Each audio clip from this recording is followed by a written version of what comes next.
Welcome to the College Bowl Preview Show. I'm your host, Jamie Bordas. Along with me today is Chris Regan. We're going to be breaking down all of the college bowls. We'll give you 4 games that you don't want to miss, no matter what you do. If you have plans, your wife has plans, put them on hold because we're going to give you 4 games that you don't want to miss. We'll talk about the BCS Bowl matchups. We'll predict all the games, and we'll conclude today's show by talking about West Virginia, and we'll also talk about the national title game between Notre Dame and Alabama. Chris, it's an exciting time of year. Oh, I love it, Jamie. I mean, bowl season gives us all the games that we wanted to see during the regular season but didn't get a chance to. It gives us interconference matchups, and it's a really exciting time of year. Let's start off with 4 games that people don't want to miss. These are ones that you want to have on your TV. We've picked out games that are either holiday games or Friday night games, weekend games, should allow people to watch them. And the first one is on December 22nd, 3 days before Christmas. It's on a Saturday, 3:30 in the afternoon. That's the Las Vegas Bowl between Washington and Boise State. Boise State, always fun to watch. Chris Peterson's done a remarkable job out there with that program. Another 10-win season for Boise State. They lost their 2 games that they lost by a total of 6 points, and they're the number 6 scoring defense in the nation. We've got Washington, led by Steve Sarkisian, one of the key coaches on the USC good teams of the last 10 years, was the offensive coordinator on those teams. He's a former quarterback himself. They played 2 top 10 teams and beat them, and they've won 4 in a row down the stretch before losing an overtime game to a rival, Washington State, somewhat of a surprise. But this could be a really fun game to watch. Well, I think it's going to be exciting. I mean, Boise State, of course, has been in the national consciousness for the past several years in college football. We all remember, can Boise State go undefeated? Can they bust into the BCS? Then they got to play a TCU team in the BCS instead of one of the conference big boys that everybody had hoped they'd get a shot at. And we were closer, I think, than everyone thinks to Boise State doing it again. As you say, 2 games lost just by 6 points, and you could be looking at another undefeated squad and the same type of debate. You know, do they have a schedule that's tough enough to warrant inclusion in the BCS? But a different team that we'll talk about later busted the BCS in Northern Illinois. And so you have Boise State going up against Washington. And Washington is the perfect opponent for Boise State because they lose to the worst and they beat the best. They've beaten some top 10 teams, and they've lost to some really, really poor competition. Steve Sarkisian is, of course, in the witness protection program from the sanctions era at Southern California. He doesn't want to be caught and punished for the crimes that took place in the middle of the first decade of the 21st century. And so he's up there in Washington, hiding out, and it's a great inter-Northwest recruiting game. Washington and Boise State, of course, recruiting against one another for top talent in that part of the country. And Sarkisian and Washington really need to win this game because if Boise takes care of them, then they're really the second dog in their own neighborhood, Jamie. So this game will be December 22nd. That's a Saturday, 3:30 on ESPN. Who do you like in this one, Chris? Well, I like Boise State. I think they've shown an ability to win big bowl games. They've done it in the past. Everybody remembers the thrilling win over Oklahoma they had a few years ago where the player proposed to his cheerleader girlfriend, and I think they're going to be celebrating a win over Washington in this case. I like Boise State as well. I think it'll be close. I think it'll be a close one. But I like Boise State because of the experience of their head coach, Chris Peterson. I think that makes the difference in this game. And we're going to be predicting all the games. A lot of you may be in college bowl sheets with your office pools, things like that. We'll give you our suggestions with respect to every game during the course of today's show. And the next big one we want to talk about that I think is something that people want to take a look at, want to watch this game, is on New Year's Eve. Before you go out for whatever other plans you have, December 31st, 7:30, the Chick-fil-A Bowl between 2 really, really solid teams in LSU and Clemson. LSU had that very close game with Alabama. If they would have prevailed in that game, maybe they're sitting there playing for the title right now. This is a classic offense versus defense matchup. You've got the Clemson offense led by Taj Boyd, who has put up points all year long, against an LSU defense that's always stingy. Of course, last year in the Orange Bowl, Clemson had WVU hang 70 on them. So Clemson's had strong offenses in the past, but their defense hasn't come through. That might be the big question this game. Is Clemson's defense improved enough to be able to win this game?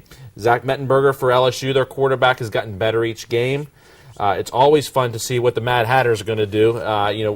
LSU's coach, Les Miles, not just on the field, but off the field. You never know what he's going to say, what he's going to do. He takes chances. He's a gambler. Be interesting to see what he does there. But I like LSU in this one with its big game experience. I'm just not sure that Clemson's been in enough big games. I'm not sure that the ACC provides the battles that are necessary to prepare for this type of game. I like LSU. Well, I appreciate that, Jamie. I think the key to the game, though, is not necessarily LSU's defense, but it's more the location of the game. Namely, it's important that LSU is not in the Las Vegas Bowl because you can't allow Les Miles into a casino. The man has never seen a risk he wasn't willing to take, whether it's a fake punt, it's a fake field goal, whether it's other irrational fourth down, go-for-it tries. Les Miles lost one of the most critical games this year to Alabama, basically when his football team was winning the game, and he couldn't take enough chances and risky plays, refusing to punt the football, refusing to run the ball, and ended up losing that game to Alabama in a game that at the time was very disappointing to certain other college football fans that wanted to see number one go down. But this game is really a case of the Tigers versus the paper Tigers. I mean, Clemson is number 6 in the country in points scored, but they don't have a great win to their name. Their best wins are against the Techs, Virginia Tech and Georgia Tech, which are okay football teams, but not outstanding ones. And I think we're going to see LSU's defense pull Les Miles out of the fire and win the game. The following day, New Year's Day, start off the day early, 1 o'clock in the afternoon, the Outback Bowl on ESPN. South Carolina versus Michigan. Interesting matchup between a Big Ten school and an SEC school. Two tough defenses that just don't give up many points.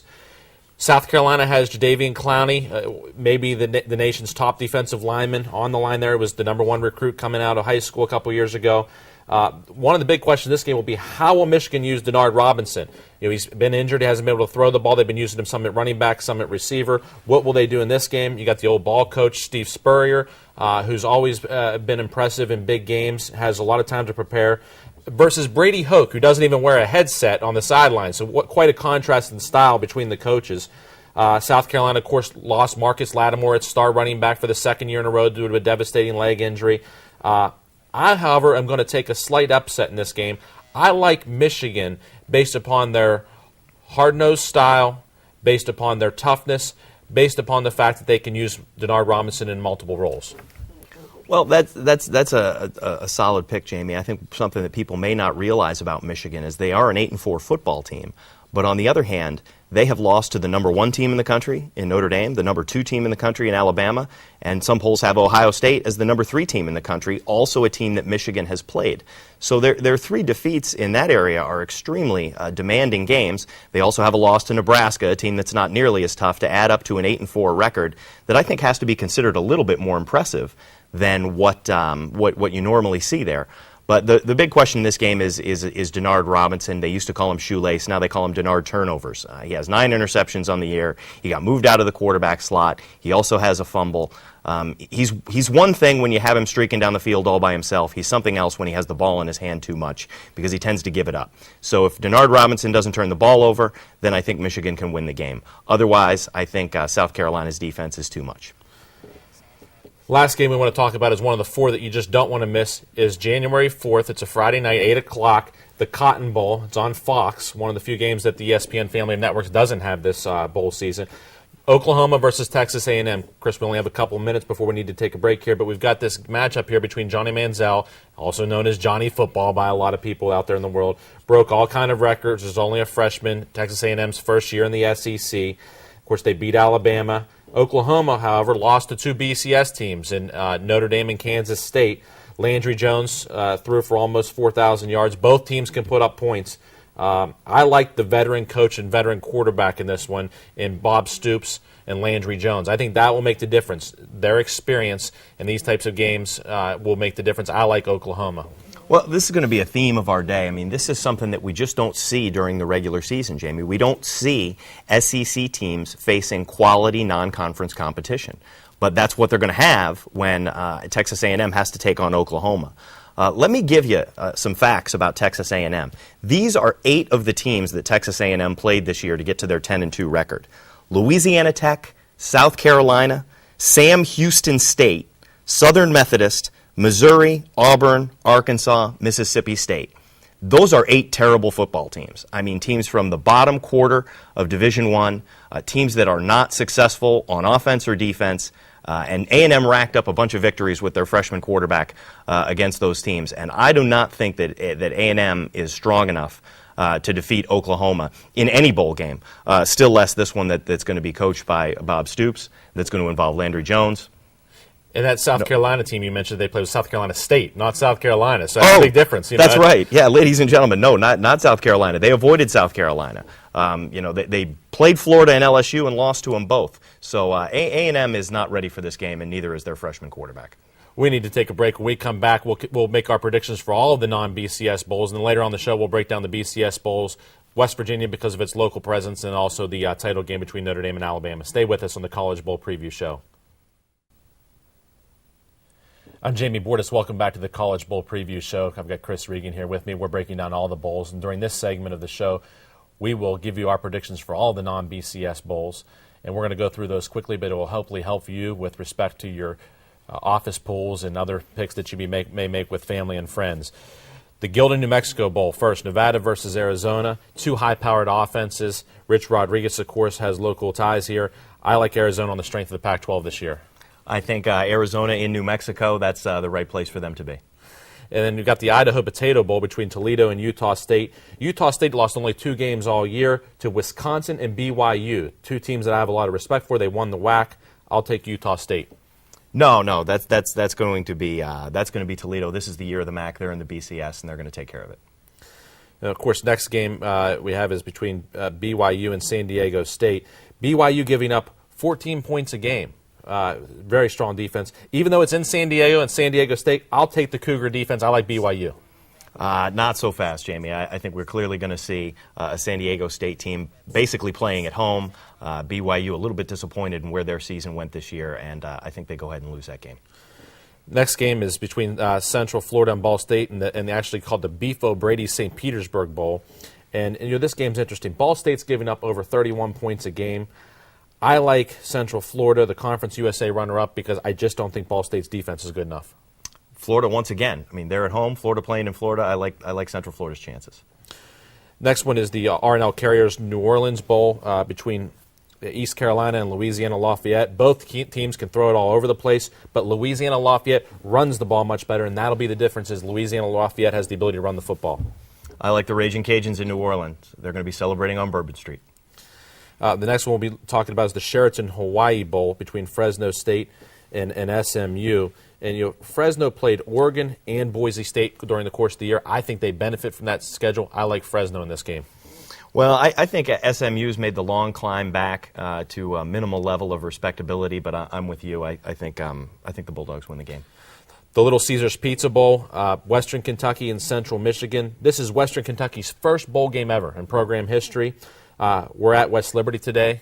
Western Kentucky's name is the Hilltoppers also. I'm going to go with the Hilltoppers. I'll take Western Kentucky. Central Michigan still in the MAC? Central Michigan, I believe, is. Then they're going to win the game. This is the year of the MAC. You love the MAC.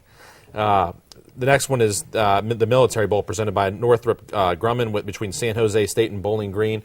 San Jose State actually opened the year playing Stanford and lost by only 3 points to Stanford. They beat BYU. I like San Jose State. Stanford plays close games. That factor is overrated. I like Bowling Green. You really do like the MAC, don't you? It's the year of the MAC, Jamie. Get into it. You're the MAC daddy, I guess. Wait until that last game gets picked, though. The next is the Belk Bowl between Cincinnati and Duke. Duke lost its last 4 games.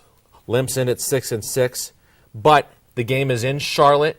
In basketball, Duke always plays well in North Carolina. I'm going to say they upset the Bearcats. I'll take Duke over Cincinnati. I'm going to make my pick conditionally here. If the game is played in Cameron Indoor Stadium, I give Duke a chance. If it is not played in Cameron Indoor Stadium, then I think the Bearcats come away with this one. Well, I don't think they'll be playing inside on this one, but we'll see what happens. The Bridgeport Education Holiday Bowl between Baylor and UCLA. This is an interesting one. Baylor is one of the hottest teams down the stretch of this season. They upset Kansas State. They've re-signed their coach, Art Briles. They've done it without RG3. Number 1 in the country in total offense. I like the poise of their quarterback, Nick Florence. I'll take Baylor in this one. I think that's a good pick, Jamie. The situation with UCLA where they have to play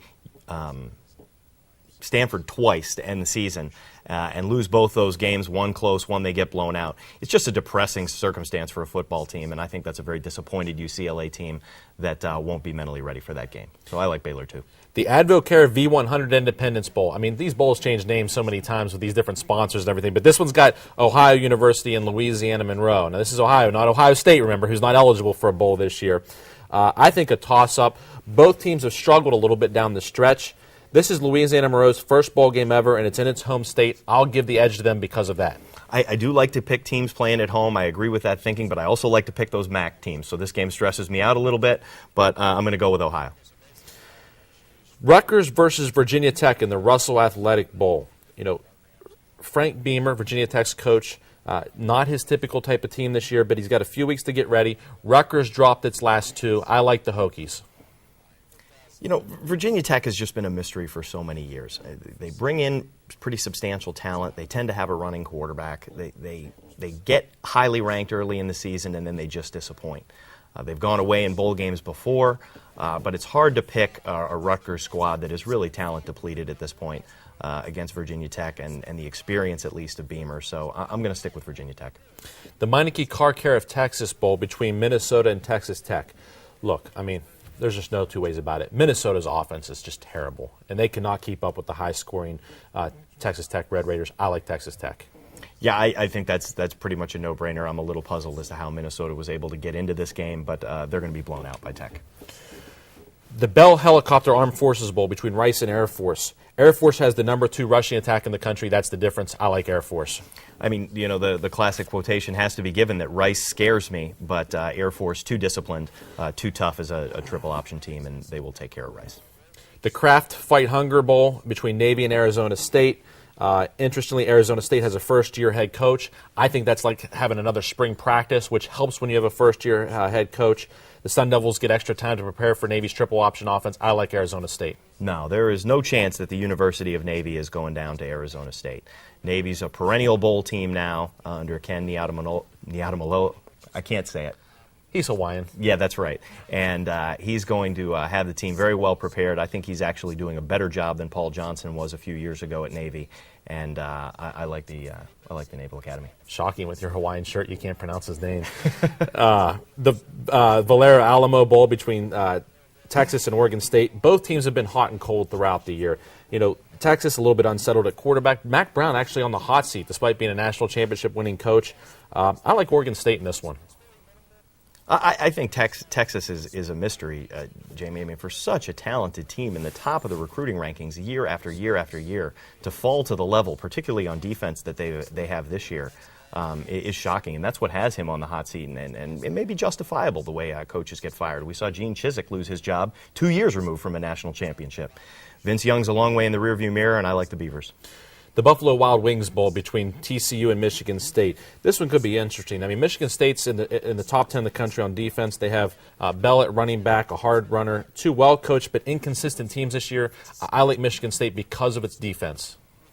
I think also the running game will serve them very well. TCU gave up numerous touchdowns in Big 12 play, and I don't think they have the ability to stop Bell. With the Franklin American Mortgage Music City Bowl between NC State and Vanderbilt. And look, NC State is in a bowl game, but it fired its head coach since the regular season ended. I think that makes a big difference. The game's in Nashville, where Vanderbilt's located. I'll take Vandy. Well, I find it hard to pick Vanderbilt, given that their coach is a clown who's made a fool of himself nationwide by picking Notre Dame 4th in the coaches poll behind 3 different SEC teams. I think that's a little bit embarrassing for him. Obviously, those views aren't the least bit widely shared, and I think he's going to manage to lose this game to NC State.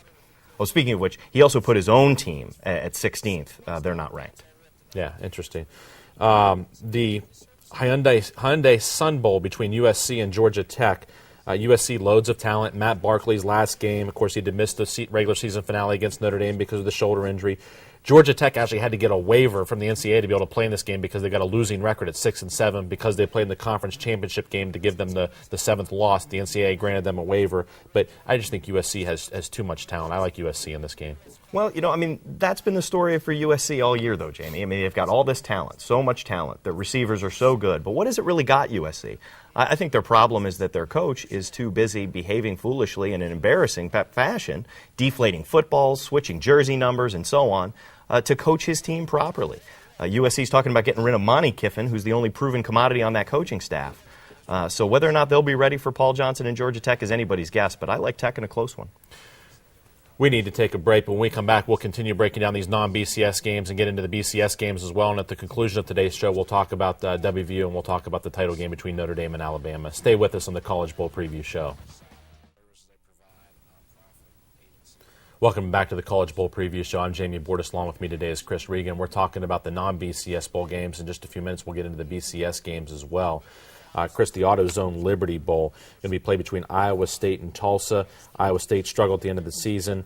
Tulsa was the Conference USA champ, number 11 in rushing. I like Tulsa in this game. Okay, Ken Niumatalolo not coaching in this game. I like the Cyclones. Okay. We got Mississippi State versus Northwestern in the TaxSlayer.com Gator Bowl. Northwestern hasn't won a bowl game, get this, since the 1940s. Since the 1940s. I like Danny Mullen, the head coach at Mississippi State. He was under Lou Holtz at Notre Dame.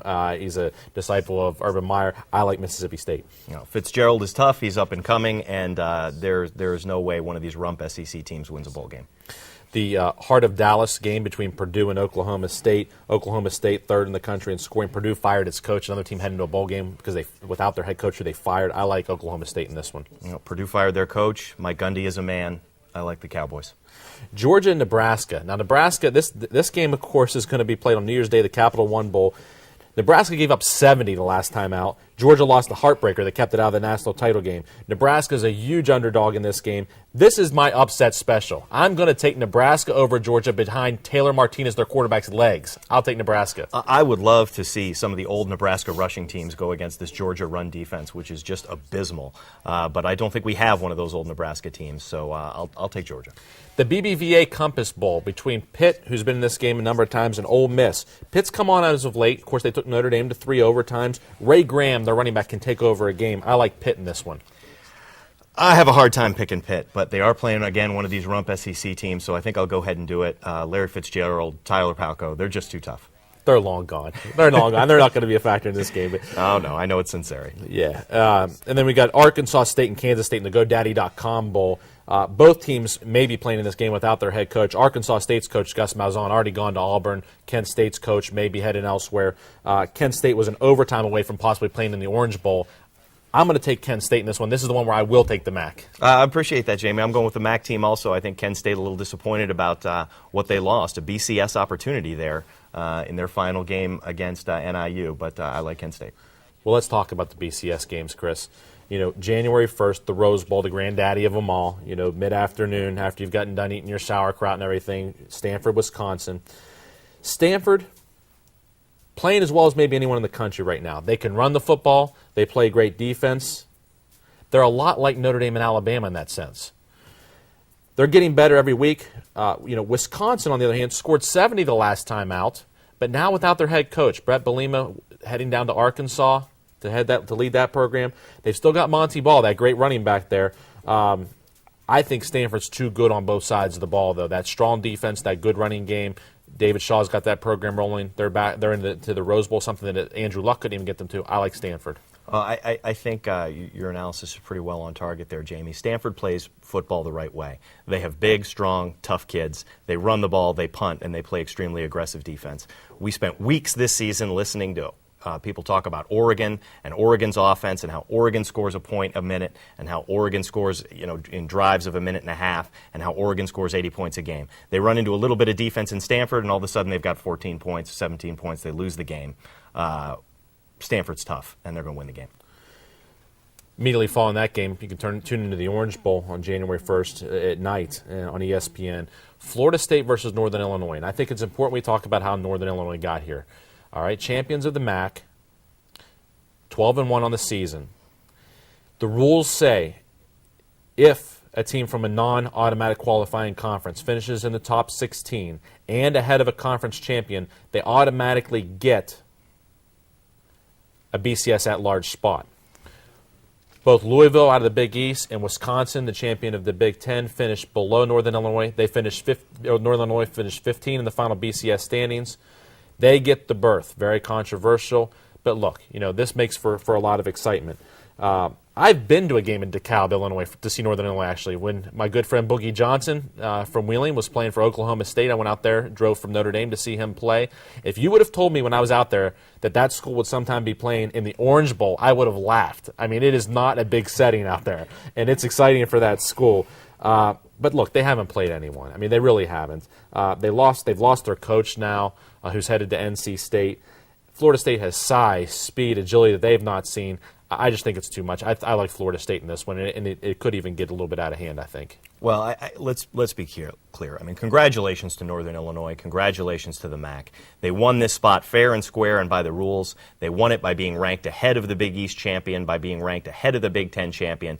They're extremely deserving of the opportunity to play in the Orange Bowl because that's what the rules specify, that they get that if they accomplish the things that they've done this year. They're a 12-1 football team. They've got an exciting quarterback in Jordan Lynch. But as far as the game against Florida State goes, I have to quote Charles Barkley, or paraphrase him at least, which is, I don't know much about Northern Illinois, but Northern Illinois is in trouble. Florida State simply has a superior caliber of athlete. E.J. Manuel, their inconsistent quarterback, has been a problem at some times, but the defense of Northern Illinois cannot give them trouble. They struggled with an Army team that lost to Stony Brook. Stony Brook, you're talking about losing to Jesuit here. They're just not equipped to play the likes of Florida State.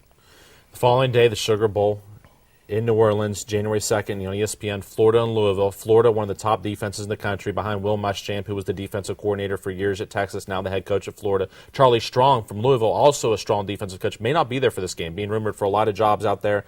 The Big East was just pitiful this year. I mean, Louisville lost 2 of its last 3. I like Florida big in this one. Yeah. The number 3 defense in college football is in Florida. I think that defense is pretty legitimate. They are not going to have trouble with a Louisville team from a down Big East. It's not going to be close in New Orleans. Then, of course, the following day on January 3rd, the Fiesta Bowl, in a game in which many people thought would be the national championship matchup about a month ago, and that's Oregon versus Kansas State. Kansas State got exposed by Baylor, and Oregon can score in a hurry. Oregon's got so many weapons. I mean, you're talking about the quarterback position, Mariota, running back in Barner and Thomas. Kansas State much more one-dimensional. I mean, Colin Klein is 2 yards shy of being their leading rusher on the year also. Other than the Stanford game, Oregon scored at least 42 points in every game it played. I like Oregon, and I like them bigger than most people think. I like Oregon by a bunch. Well, I think we're going to know very early on in this game. This is my recommendation to our viewers, Jamie. Watch the line of scrimmage early in this game when Oregon is on offense. If that line of scrimmage stays put or moves at all towards Kansas State, then Oregon's going to win the game. If the Kansas State defensive line can push Oregon's line of scrimmage back into the backfield, then Oregon's going to have trouble because you can't run Oregon's offense, strangely the quickest offense in the country, without plenty of time to execute all the fakes that Kelly wants to execute up there, Chip Kelly wants to execute in that offense. And if they don't have time to do it, then that offense runs in a lot of trouble, as they did against Stanford. But on the other hand, if they have time to do what they want to do in the backfield, they end up getting the ball to one man who is either going to be tackled or is going to go for a touchdown. So I think the line of scrimmage will be critical. If Kansas State wants to win the game, they've got to push Oregon's offensive line back into the backfield and disrupt what Chip Kelly wants to do on offense. Otherwise, Oregon does get off to the races. Well, we'll be talking about another Coach Kelly after we take a break here. We'll finish today's show by talking about the Notre Dame-Alabama title matchup, and right before that, we'll talk about the WVU-Syracuse matchup that's going to take place up at Yankee Stadium. Stay with us on the College Bowl Preview Show.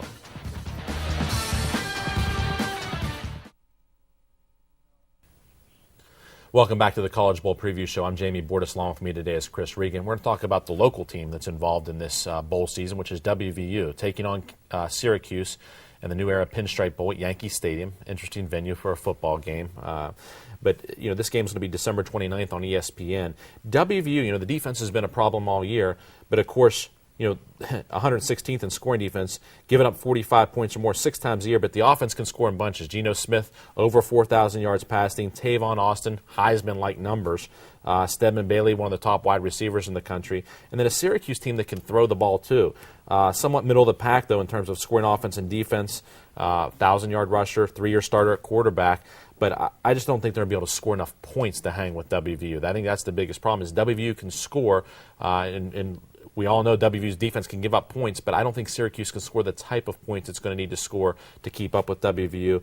I also like Dana Holgorsen with this many weeks to prepare. We saw then put up 70 in the Orange Bowl last year when he had time to put together a game plan to attack that Clemson defense. I think he'll put up a big number again this year. I think WVU will come out on top in this game. Well, Jamie, I mean, the good news for WVU certainly is that their bowl game is in New York City, one of the greatest cities in the world. The concrete jungles where dreams are made of. There's nothing you can't do when you're in New York. The bad news is you're only in New York to play Syracuse. And the question that's going to be on everybody's mind is Geno Smith, Tavon Austin, Stedman Bailey.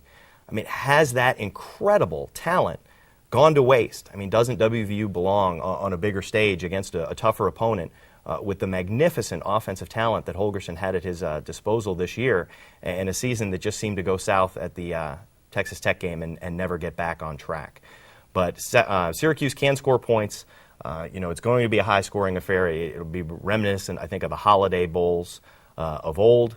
But I certainly believe and hope that WVU has too much talent for a Syracuse team that looks a little overmatched here. Well, Chris, we're going to finish today's show by talking about the last bowl game of the bowl season, which is the title game, the BCS National Championship. It'll be played in Miami at Sun Life Stadium on January 7th between the University of Notre Dame and Alabama. Of course, Notre Dame seeking its first national title since the Lou Holtz-led team of 1988 that defeated the West Virginia Mountaineers we were just talking about.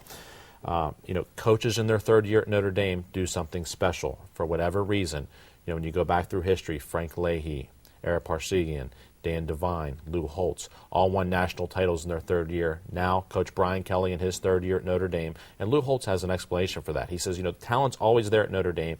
It's just a matter of getting someone who's got a history of turning programs around, of having solid programs as a head coach, and by the third year, the players start to understand what they want. That's why those coaches win it in their third year.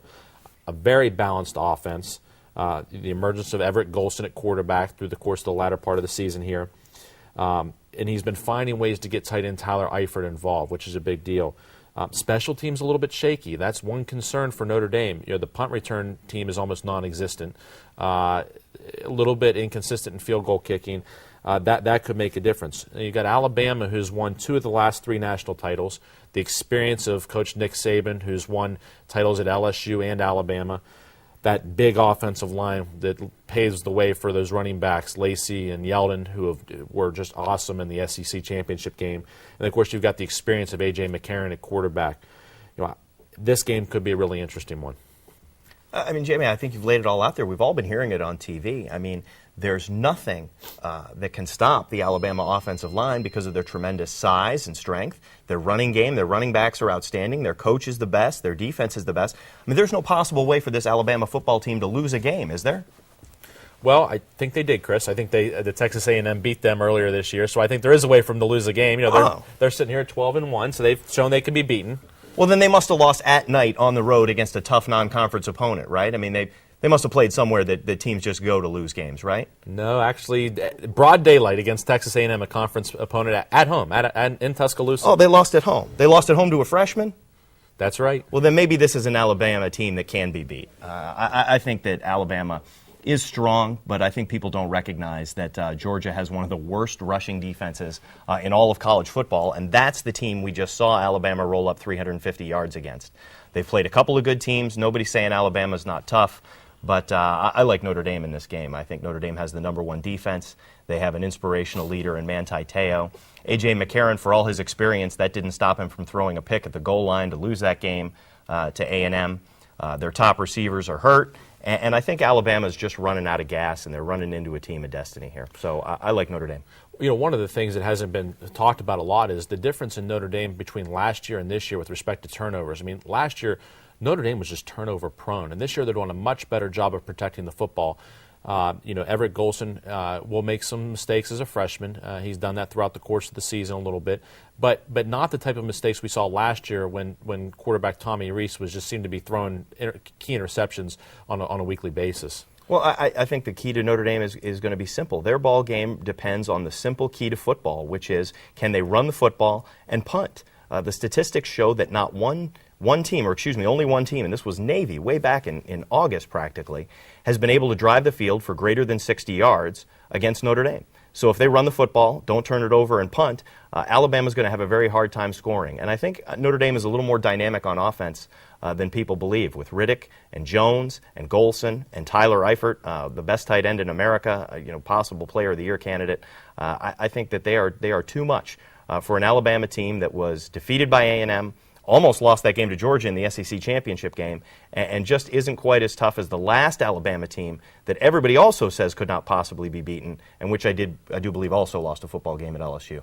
Couple of things I think people should look at early in this game as the first quarter goes on. Number one is the matchup between Alabama's center Jones and Lewis Nix at nose tackle for Notre Dame. I think that's going to be an interesting matchup to see who's going to win that battle. If Nix can control the line of scrimmage there and force Alabama to double team him and take up space, when he's going across the line against an All-American center, that could be an early sign as to how that game is going to go between that Alabama rushing attack and that Notre Dame run defense that's so good. Well, I think that's definitely true. Control of the line of scrimmage is going to be important, but also is overconfidence is a factor. I mean, you've been hearing these SEC fans talk about what they think is going to happen in this game, and the simple fact is the SEC this year is living a lie. They have terrible non-conference schedules. The bottom 3/4 of that conference is terrible, and you've got a lot of inflated records in the SEC, and I think that balloon pops on January 7th in Miami. I think another thing to watch as the first quarter goes on and maybe into the early second quarter is Notre Dame going to be able to keep their safeties back to help their corners on the outside? Or, watch number 41, Matthias Farley for Notre Dame. Watch number 17 for Notre Dame, Zeke Mata, the two safeties. If they're having to creep up to help in the run game, that's going to open up the downfield passing game for Alabama, which could be a problem. So keep an eye on 41 and 17 early in the game. See where they're playing. Are they playing back or are they creeping up? If they're creeping up, that may show that the Notre Dame coaches are concerned that their front is not able to control that line of scrimmage, and that could be a sign early on as to what's going to happen in this game. Well, yeah, a lot depends on Shembo, Teo, Calabrese, a great Notre Dame linebacking core, and a great defensive line as well, with Nix, whom you spoke about, but also Tuitt and Capron Lewis Moore. That front seven has been dominant all year, and if they continue to dominate as they have, Alabama's going to struggle. Alabama's got a little bit more of a conservative quarterback. I think Notre Dame keeps this game close throughout and wins it at the end with Everett Golson's playmaking ability. I think the freshman from South Carolina, just like the last time Notre Dame won a national championship, they had a quarterback from South Carolina and Tony Rice. I think Everett Golson's playmaking ability, escapability, ability to make things happen and improvise wins this game for Notre Dame. I like the Irish. Look, every time you make a deal with the devil, that deal comes with an expiration date. And Nick Saban's had a tremendous run of success, but I think it all goes up in smoke in Miami, January 7th, 2013. It's the Fighting Irish, 24-14. Well, it'll be interesting to see what happens, Chris. I think it'll be an exciting bowl season. I mean, there are some matchups that you don't typically see, such as that Northern Illinois-Florida State matchup.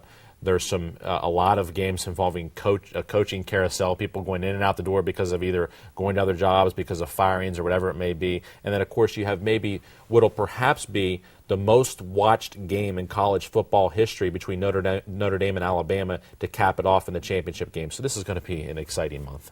I'll see you in South Beach, Jamie. I'm looking forward to it. You've got your shirt. You're ready to go. I've got to get mine still. But it should be fun. And I think that, people should tune in because this is going to be, I think, a very memorable college bowl season and one that people will be talking about for a long time. Thanks for being with us here today on the College Bowl Preview Show. We've enjoyed talking to you about the games, breaking them down. Hope it gives you a little bit of help in your office pools, and hope it also provides you a little bit of insight to what you might be looking for as you turn on your TV sets, enjoy the holidays, and watch these college bowls. We wish you all a Merry Christmas and hope that you have a very happy New Year. Thanks for being with us today.